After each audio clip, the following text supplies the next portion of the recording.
आज हम बात करेंगे 2018 में आई सच्ची घटना पर आधारित एक शानदार सर्वाइवल ड्रामा फिल्म की।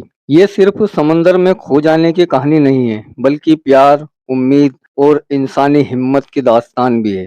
तो आइए बिना देर किए इस दिल दहलाने वाले सफर पर चलते हैं। टेमी ओल्डहम नाम की 23 साल की एक खूबसूरत लड़की जो दुनिया घूमने के लिए अपना घर छोड़ चुकी है। वो एडवेंचर की शौकीन है, हमेशा नए समंदर, नए लोग और नए अनुभव तलाशती रहती है। अपनी छोटी सी नाव पर वो तिहाती द्वीप पर पहुंचती है, जो कि एक बहुत ही खूबसूरत आइलैंड होता है। यहीं पर उसकी मुलाकात होती है एक हैंडसम नाविक रिचर्ड शार्प से। रिचर्ड भी एक अकेला मुसाफिर है जो समुद्र को ही अपना घर मानता है। उसके पास खुद की एक बोट होती है जिसे खुद रिचर्ड ने ही बनाई होती है। टेमी रिचर्ड को बताती है कि इससे समुद्र में घूमना बहुत अच्छा लगता है।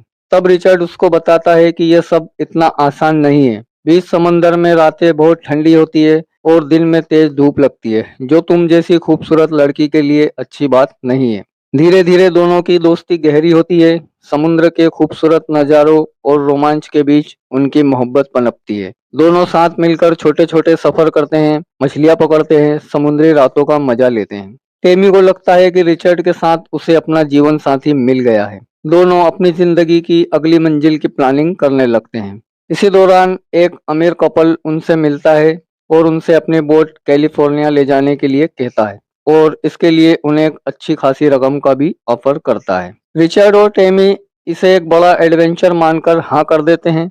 दोनों सोचते हैं कि यह सफर उन्हें अमेरिका में एक नई शुरुआत देगा। बोट को तैयार किया जाता है, खाने पीने का सामान रखा जाता है और अक्टूबर 1983 को दोनों निकल पड़ते हैं समुद्र के लंबे सफर पर, जो कि 4000 मील लंबा होता है, जिसमें इन दोनों को काफी समय लगने वाला होता है। इसी सफर के बीच रिचर्ड एक बड़ा फैसला करता है। वो टेमी को शादी के लिए प्रपोज करता है और टेमी भी शादी के लिए राजी हो जाती है। वो दोनों बहुत खुश हो जाते हैं। सफर के कुछ दिनों तक तो सब कुछ अच्छा चलता है।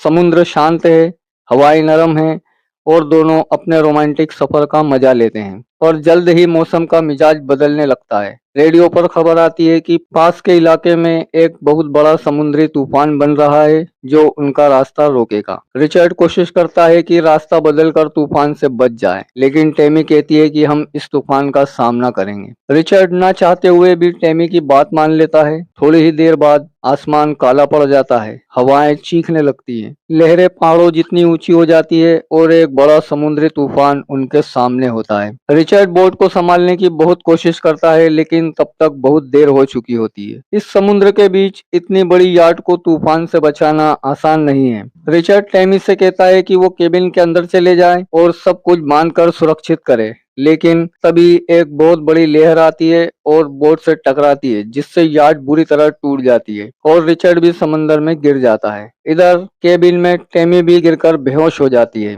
कई घंटों बाद टेमी को होश आता है। वो उठकर देखती है कि चारों तरफ सिर्फ टूटा हुआ मलबा और पानी दिखाई देता है। यार्ड बुरी तरह से टूट चुकी है, सेल फट चुके हैं, रेडियो और इंजन भी बंद है। वो खुद भी बुरी तरह से जख्मी होती है, लेकिन फिर भी किसी तरह वो यार्ड से बाहर निकलती है। लेकिन ऊपर भी उसे रिचर्ड कहीं दिखाई नहीं देता। वो घबराकर उसे पुकारती है, घंटों तक खोजती है और आखिरकार दूर पानी में उसे कुछ तैरता हुआ दिखाई देता है। वो रिचर्ड है, घायल और कमजोर। वो खुद को एक रस्सी से बांधती है और जैसे तैसे रिचर्ड को बहुत मेहनत के बाद रस्सी से खींचकर वापस लाती है। वो देखती है कि रिचर्ड बुरी तरह जख्मी है, उसका पैर भी टूटा हुआ है और उसकी पसलियां भी टूट गई हैं और उसे तेज बुखार भी है, लेकिन शुक्र है कि वो अभी तक जिंदा है। इसी बात से टेमी को बहुत हौसला मिलता है। अब रिचर्ड की पूरी जिम्मेदारी टेमी पर है। वो उसके जख्मों पर पट्टी करती है। टेमी जल्दी समझ जाती है कि मदद आने की उम्मीद बहुत कम है। रेडियो खराब है, इंजन बंद है और वो समुद्र के बीचों बीच फंसे हैं। वो यार्ड में से पानी निकालती है और यार्ड की मरम्मत करती है। उसके बाद वो यहाँ से निकलने के लिए नक्शे को पढ़ने की कोशिश करती है, जो उसके लिए काफी मुश्किल काम था। अब टेमी यार्ड में मौजूद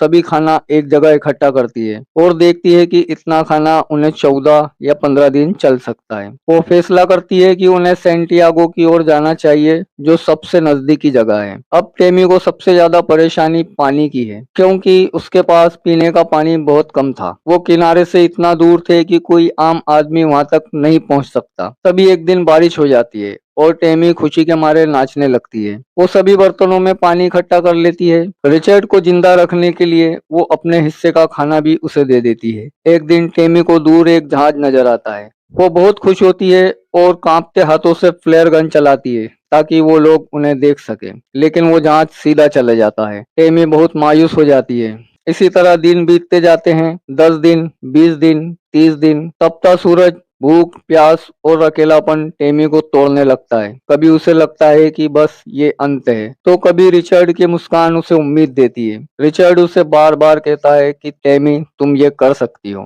टेमी उसके साथ बात करती है, उसे पानी पिलाती है और उसे सपने दिखाती है कि वो दोनों जिंदा घर लौटेंगे, उनका एक अपना परिवार होगा। लेकिन दोस्तों, असली झटका तब लगता है जब धीरे धीरे सच सामने आता है। रिचर्ड तो तूफान वाली रात ही मर गया था। वो कभी जिंदा ही नहीं बच पाया था। दरअसल ये पूरी जद्दोजहद, ये बातें सब टेमी की कल्पना थी। रिचर्ड की यादें ही उसकी ताकत बनी, जिसने उसे टूटने से बचाया और 41 दिनों तक उसे जिंदा रखा। रिचर्ड का ख्याल टेमी के दिल में जिंदा था, जिससे उसे हर दिन आगे बढ़ने का हौसला मिलता था। आखिरकार 41वें दिन टेमी को दूर एक जहाज दिखाई देता है। वो पूरी ताकत से फ्लेयर गन चलाती है और अपनी मौजूदगी का संकेत देती है। जहाज के क्रू मेंबर्स उसे देख लेते हैं और आखिरकार उसकी जान बचाई जाती है। टेमी ने अकेले करीब 1500 मील का सफर तय किया था। वो खुद को, अपने प्यार की याद को बचाकर इस खौफनाक हादसे से बाहर निकल आई। दोस्तों, ये फिल्म हमें सिखाती है कि हालात कितने भी मुश्किल क्यों न हो, प्यार और उम्मीद इंसान को जिंदा रहने की ताकत देते हैं। टेमी ने साबित कर दिया कि इंसानी हिम्मत समुद्र की सबसे ऊंची लहरों से भी बड़ी होती है। अगर आपको ये कहानी इंस्पिरेशनल लगी हो तो वीडियो को लाइक और चैनल को सब्सक्राइब जरूर करें। मिलते हैं अगली रोमांचक फिल्म की कहानी के साथ।